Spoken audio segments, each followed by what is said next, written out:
Com saben, el govern municipal està estudiant maneres de tenir noves bosses d'aparcament, sobretot en vistes a futures obres i projectes que s'han de fer al poble i que faran que es perdin importants zones d'aparcament. Avui ens centrem en la part baixa del municipi, concretament a la zona de Riera i Penya. Àngel, bon dia. Molt bon dia. Bé, s'ha trobat una solució al tema dels aparcaments per quan hi hagi les obres d'aquest tram final de la Riera, Àngel? La veritat és que estan donant voltes perquè no s'allunyés massa de la zona on actualment estan aparcant. I bé, hi ha el passeig que tenim de Torrent d'en Puig, just on comença, diguéssim, que ens entenguem, el Siam cap amunt, cap a més o menys on està ubicada la nova brigada. Tenim un passeig de plàtans davant de les naus, doncs habitualment allí s'ha fet algun esdeveniment fins i tot de cotxes clàssics i coses d'aquestes, i vam estar mirant-ho juntament amb el cap d'obres i la brigada i la policia,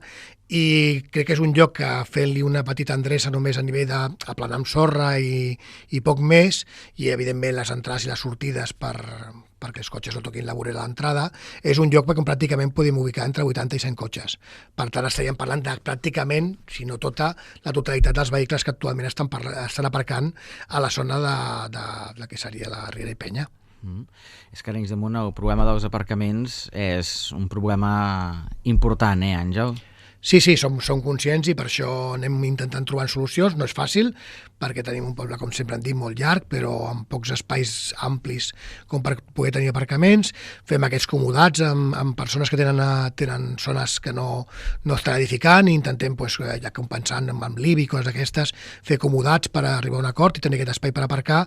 però d'aquests anem aconseguint nous, anem perdent d'altres i tampoc és una cosa fixa. I per tant, l'opció d'intentar ubicar aquest aparcament allà, sobretot amb el tema de les hores de Riera, que sabem serà complicades durant bastant de temps, doncs sí que és veritat que pràcticament els hi queda a la mateixa distància dels veïns, queda molt a prop d'on estan actualment els veïns que tenen la problemàtica d'aparcament durant les obres, però ho tenim en una zona molt propera i per tant també estem parlant d'una bossa d'aparcaments que ja veurem si això arribaria a ser un moment donat definitiu o no, això ja s'hauria de valorar. El que està clar és que com a mínim els mesos de les obres doncs seria una bona zona per tenir aquesta bossa d'aparcaments pels veïns. Perquè un cop fetes les obres hi cabran els mateixos cotxes que hi caben ara o n'hi cabran menys? Bueno, l'experiència ens diu, després d'haver fet ja